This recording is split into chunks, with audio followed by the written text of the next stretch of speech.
All right, all. How's it going?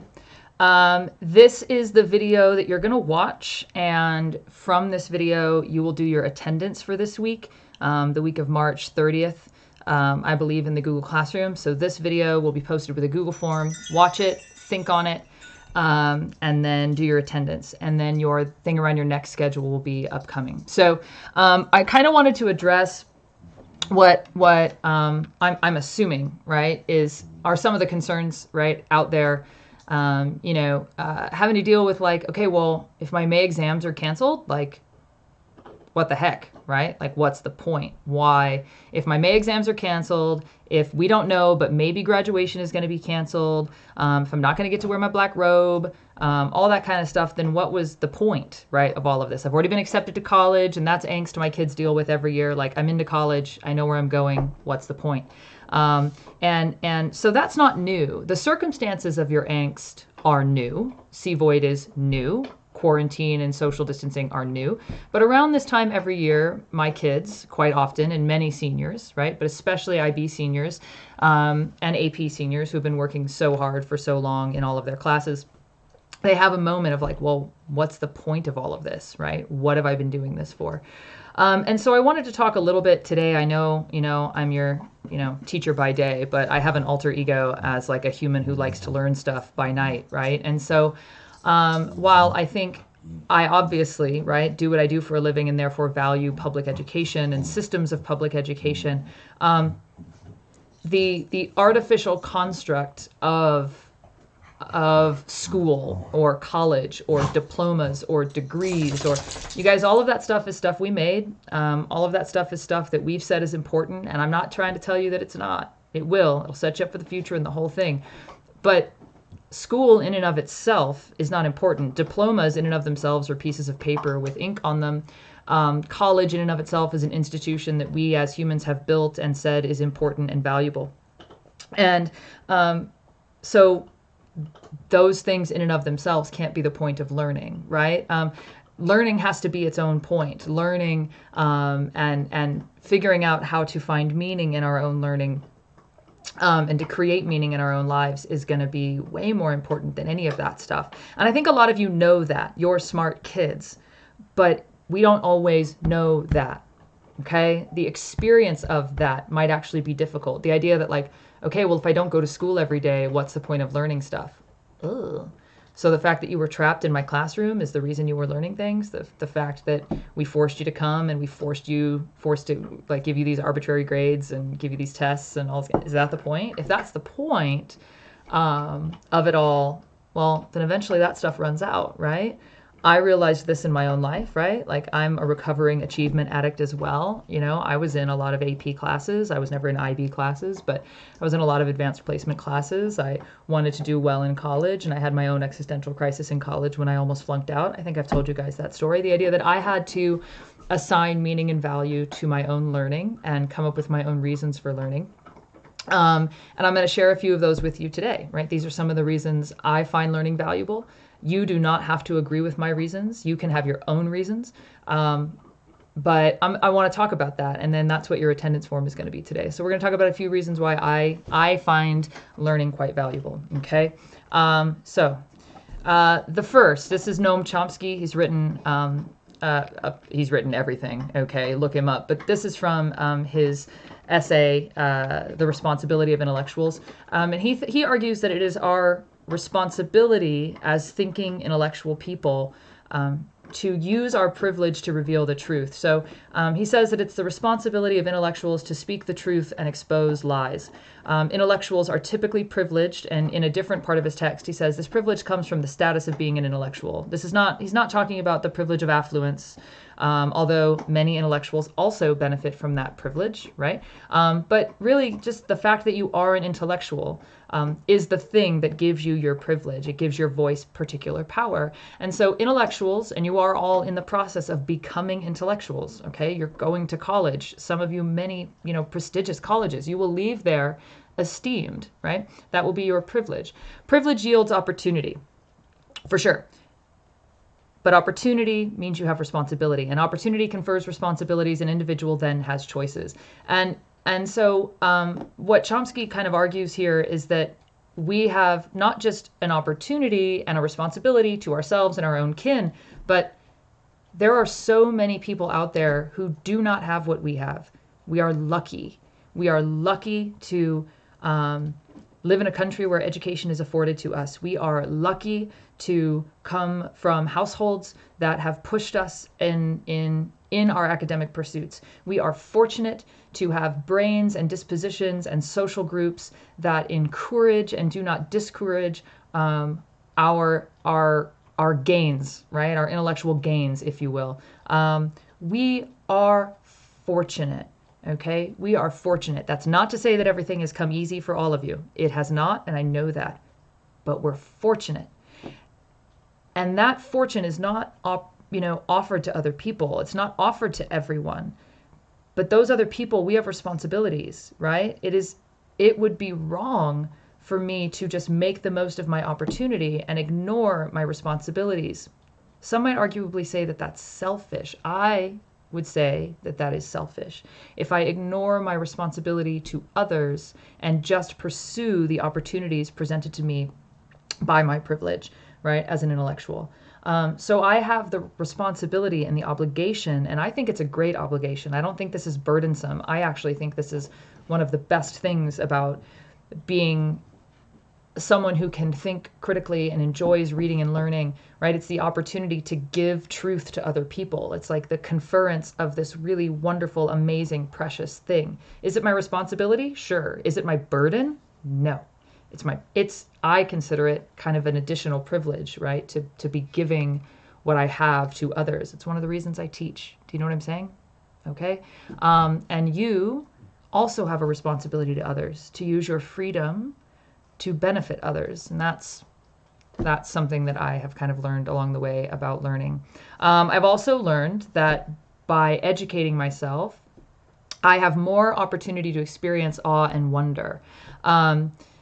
So Einstein said, whoever is devoid of the capacity to wonder, whoever remains unmoved, whoever cannot contemplate or know the deep shudder of the soul in enchantment, might just as well be dead, for he has already closed his eyes upon life. Think about it, you guys. You're young-ish. You're not babies, but you're youngish. There's a lot of novelty that comes along with being young. Everything you do right now, a lot of it you're doing for the first time. You're seeing for the first time, learning for the first time, hearing for the first time, going for the first time, smelling for the first time, tasting for the first time. There's a lot of novelty associated with youth. But at some point that novelty runs out. Things start to get really redundant. Things start to be repeated patterns, okay? I'm 36 years old. I'm twice as old as you, but I'm not nearly as old as I hope to be one day. Things have already been repeating for me for like 10 or 15 years. Things start to become habitual. Things start to become routine. The novelty wears off, and then so does the awe and wonder associated with novelty. But here's the trick, I think, okay? What I've learned along the way is that I can create opportunities for awe and wonder in my own life. How do I do that? I do that by learning, truly. If I don't understand a poem, I sit down and try to break it to pieces, and then I read the poem, and the poem breaks my whole heart. If I don't understand something scientifically, like I have a friend who's, I think I've talked about her before. She's a PhD conservationist biologist, and she teaches me a lot of really amazing things. And then I can go out into the natural world and I can experience. I looked at a little lizard the other day, right, on a hike, a little lizard I'd seen 1,000 times because these little lizards are everywhere. And she told me about the 3 different colors on their chests and what they mean and how that means about how they mate and like move around in their habitat and what they're doing. And then I saw that little lizard again and I knew what its behavior meant. And I was like, oh my God, it's doing this thing. And I got to have this moment of like awe and wonder at this little lizard that I never would have had I not sought learning from my knowledgeable friend, right? Right now in my own life, I'm doing the same thing with like cognitive science. This year has been a lot about cognitive science for me and reading a lot about the science of how the brain works and how cognition and consciousness are made. A couple of years ago for me, it was readings around race and issues of race and privilege and my own whiteness. Last year, I was also reading a lot about the genocide of Native American peoples. I needed to know that history. Why? Why do I talk to my artist friends about art, something I can't make with my own hands, but I desperately want to understand?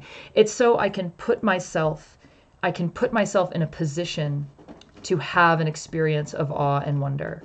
When the novelty of your youth wears off, so will your moments of awe and wonder, and they become your responsibility to create for yourself. And that's a heavy burden to bear. But I know you've all known or seen or witnessed older people who just get grumpier and grumpier and more jaded and more jaded and more cynical and more cynical. That's the natural byproduct of getting older, okay? Rare are the people who, after 50, 60, 70 years of life, are still looking at the world with childlike eyes. They've created that for themselves. They weren't born with that.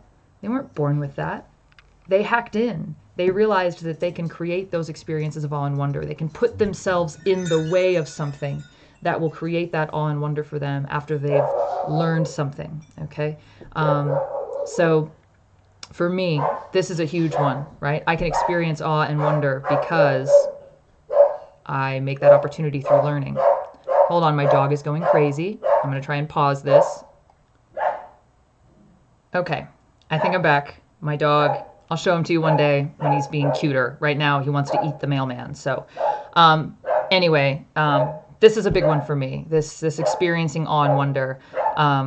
Plato says that the philosopher is the one who maintains the capacity to wonder, or all that's needed for a philosopher is the capacity to wonder. Something along those lines. Google it, you're smart kids. But it's true. It's so true about life. It's the thing that makes life worth living, right? But we can experience newness all the time, but we have a lot of work to do. We have to remain vigilant so that new things do actually feel new. Otherwise, they'll start to feel really habitual and really boring and really repetitive over time. I've also learned that the more I learn, I got to shout it out to my boy, the Buddha, right? Learning more has made me wiser, and it helps me to be more virtuous. What you think, you become. What you feel, you attract. What you imagine, you create, right? This is true, right? Like the internal narrative that our brain tells us all the time, like we're constantly interpreting and making meaning. We're meaning-making species. We're meaning-making beings, right? And the story I tell myself about my day or about my life or about my past experiences or whatever is it affects the person that I am. Those two things aren't separate, right? Those two things are not separate. And so I've learned that through learning I can control my mind, right? Well, how can I control my mind? Well, I don't spiral off into emotional tangents when I have good knowledge in my head. When I have solid information in my head, I'm not responding emotionally to things. My emotions are real. My emotions are valid. I validate your emotions. But I'm also not moved emotionally, right? I can think more clearly, which affects my character. I can get into circumstances and I can know what to do, right? Well, why? Not just because I had an experience in the past. Yes, that plays into it. But I can read about what other people have done in difficult situations, right? I love to read and learn about bio and memoir. I love to read religious texts. I love, you know this, to read philosophical texts. But it's this idea that like by learning about the good character of others, right? It actually helps me to like live a more virtuous life. We don't just become virtuous randomly, right? That's a conscious effort, right? Becoming good people is a daily, moment by moment, conscious effort. And learning the practices of virtue, learning from virtuous people, reading wise words or listening. I do a lot of listening to wisdom, okay? It helps me grow as a person, okay? Even 3 or 4 years ago, I think about who I was 3 or 4 years ago. And I don't think I'm the paradigm of wisdom and virtue. Please don't think I think that. But I definitely think I'm a better person today than I was 3 or 4 years ago. That didn't just happen. I made some very intentional changes to my life as a result of like learning a bunch of stuff. I read a bunch of stuff. I listened to a bunch of stuff. And it cultivated that for me. Learning is definitely associated with this, okay? Next, the more you know, the more you see. The more you learn, the more free you are. You literally cannot think about something you don't know. You don't have that capacity of mind. That's a limitation of your agency. Think about it. You cannot construct knowledge that you don't have. You can't think of a city that you've never heard of. You can't think of a theory you've never learned. You cannot think of a piece of music that you've never heard. You literally cannot manifest thought about something in your brain unless you've taught it to yourself. Okay? And I say taught it to yourself because you guys are growing up. You're teachers and you're professors. Okay? We're not responsible for your learning. At the end of the day, I'm responsible to help you learn. But you have to do the learning. You have to be willing. Okay? And it's not just that the choice to learn is about freedom, right? But it's the idea that, like James Baldwin says, right, that the purpose of an education is to create in a person the ability to look at the world for himself, to make his own decisions. And you might be like, well, I can make a decision. Everyone can make a decision. There are lots of people who don't learn that make decisions. Sure. Are they making free decisions? Or are they making decisions like in response to their emotion or response to their limited understanding of something or a response to a circumstance? That's not freedom. That's slavery. That's slavery. Okay? That is being enslaved to the limitations of your own mind. Once you're able to see something, once you're able to see the truth and you come out of that cave a little bit, very Plato-like, okay, you have more opportunities for choice. Things start to seem less binary. Things start to seem less yes, no, right, wrong. Everything becomes a shade of gray, okay? I learn, right? Because the more I learn, the more I see, the more free I am to act independently of all of those things around me, okay? And if you don't know, are you making choices? Yeah, we all make choices. Making choices isn't the same thing as acting with freedom. Freedom is something that is built over time, and it takes a really long time to build it, okay? And a lot of people who think they're free are not. They're just not. Okay? Because freedom comes at a tremendous cost. It takes a lot to be vigilant all the time. And then the final thing, this is Toni Morrison, the OG, man, love her. She was a very amazing writer. You should read her work, and a professor. And she would always say that I tell my students, when you get these jobs that you have been so brilliantly trained for, just remember that your real job is that you are free. You need to free somebody else. If you have some power, then your job is to empower somebody else. Okay? And this goes back to what Noam Chomsky was saying about freedom, okay? If all I do with my freedom is fulfill me, and especially, right, as you're going off to college and you're going to get these amazing degrees and you're going to get these amazing jobs and I'm going to be so proud of you and I'm going to see you in the future and I'm going to be like, oh my God, you're doing it, you're killing it in the game. But there will come, I hope, a tipping point where you recognize, one, that not everyone has what you have, but two, you didn't just get there by yourself, right? You had professors and teachers and mentors and friends and study mates and whatever, okay, who helped you, right? Who helped you get there. And the idea is not just that you express gratitude for those people, although you should. Gratitude is a good practice. But that you also help somebody to get there. You didn't get there by yourself. You worked hard. But no one gets anywhere by themselves. That's just facts. No one gets anywhere by themselves. Everyone gets somewhere because of the help of other people. And so it is your then responsibility and your obligation and, dare I argue, your privilege to help someone else also get there. Okay? It's your job when you get to whatever it is that you're doing to use what you have to free other people, to make people aware of their own powers and capacities, okay? And finally, this is my favorite writer, you guys. This is Joan Didion. To know that we have lived. We learn to know that we have lived. I am not telling you to make the world better because I don't think that progress is necessarily part of the package. Quite a realist. I'm just telling you to live in it, not just to endure it, not just to suffer it, not try to pass through it, but to live in it, to look at it, to try to get the picture, to live recklessly, to take chances, to make your own work and take pride in it, to seize the moment. And if you ask me why you should bother to do that, I could tell you that the grave's a fine and private place, but none, I think, do there embrace. Nor do they sing there, or write, or argue, or see the tidal bore on the Amazon, or touch their children. And that's what there is to do, and get it while you can, and good luck at it. We do a lot of this, I think I've said it to you, get out there, change the world, make it better. I just think that's the responsibility of all human beings, to try and make the world a little bit better, to spread a little bit more joy, to be a little bit more compassionate, to be a little bit more kind. But Do I think that we're all going to go out there and like change the world and whatever? I don't even think that's part of it. I agree with Joan Didion. Progress is not necessarily part of the package. Not all progress is good. And if the purpose of living a good life is progress, then again, there really isn't a purpose to living a good life, right? Then what is goodness? Advancement? I don't think so, right? Because it wasn't for millennia when humans weren't advancing constantly. That's a recent moment in human history. Anyway, I digress. But the point is that we will one day, right, get to the grave. And when we are in the grave, right, we won't have these opportunities anymore. You won't have the opportunity to learn. You won't have the opportunity to take chances. You won't have the opportunity to create or to touch your children or whatever.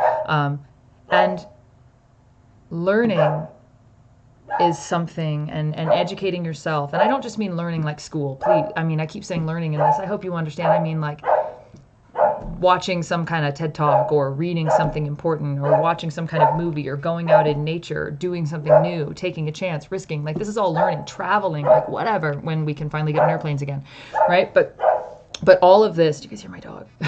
Oh, my dog is a little guru. He teaches me a lot. Anyway, but the idea that like learning helps you live a fuller and richer life. The experiences of learning and putting yourself in the way of new knowledge and new opportunity and new moments, they let you know at the end of the day that like you lived today really, really, really well. Okay. So you guys are IB students, right? The whole point of this thing is to like learn how to be a lifelong learner, right? From K through 12, that's the purpose of the program. I know your program is really focused on exams and assessment, but that's not always the point, right? The whole point of getting into an IB program, ultimately, maybe not exclusively, right? I understand college admissions and college credit and all of those things, and those are valid and worthy. I'm not saying they're bad. I am, however, saying that they're not as good. Those reasons for pursuing an IB diploma are fine. They are good. They're not bad, but they're not as good as the thing that the IB really, really wants is for you to learn how to be a lifelong learner on your own without teachers, to value learning for learning's sake, to be more human, right? To come into your full humanity and your full personhood, right?